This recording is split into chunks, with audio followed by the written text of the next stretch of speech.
Naglaom ang mga Dabawenyo nga unta mapadayon sa administrasyon ni Presumptive President Ferdinand Marcos Jr. ang maayong nasugdan nga programa ni Pangulong Rodrigo Duterte.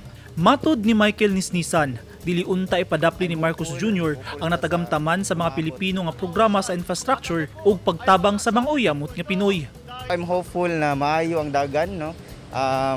I-continue ang maayo nga nahimo sa atong presidente Mayor Duterte, President Duterte, no? So ipadayon ang maayong nasugdan, no? So I'm hopeful ta sa umabot, no, nga paglingkod sa atong bago nga presidente. Timan ansab sa mga Dabawenyo ang saad ni Marcos Jr. nga panaghiusa aron mulam buog balik ang ekonomiya sa Pilipinas nga nagpait tungod sa pandemya. Hopefully, wala na itong mga lockdown, wala na ning about sa COVID.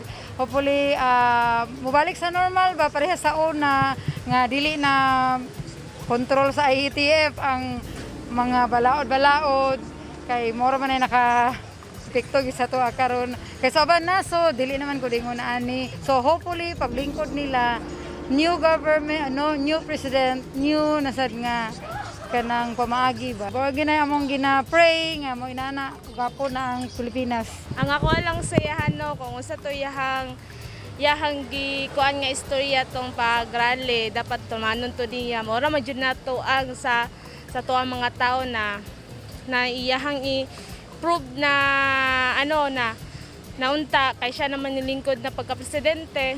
Dapat katuyang gi-istorya gisaad tumanon pud to niya kay para kita mga Pilipino makuan pud ta siya. Usa sa gikalipay sa mga taga Davao ang ilang gikahinamang paglingkod ni Davao City Mayor Sara Duterte Carpio sa ikaduhang pinakataas nga posisyon sa Pilipinas. Sa pinakaulahing update sa partial and unofficial tally sa election returns nga naana sa kapin 98%, nanguna sa presidential race si Marcos Jr. nga dunay kapin 31 million ka mga boto. Samtang nanguna sab sa vice presidential race si Sara Duterte Carpio nga nakakuha sab og kapin 31 million votes. Miatras na og gidawat na sa ubang kandidato ang ilang kapildihan sama nila presidential candidate Panfilo Ping Lacson, Isko Moreno, Senator Manny Pacquiao, Calio D. Guzman o Vice Presidential Candidate Tito Soto. Gipaning kamutan sa Commission on Elections na maproklaman na ang mga midaog sa national positions una matapos ang bulan sa Mayo. Eugene Hinutan, Newsline Philippines, Davao Region. Stay safe.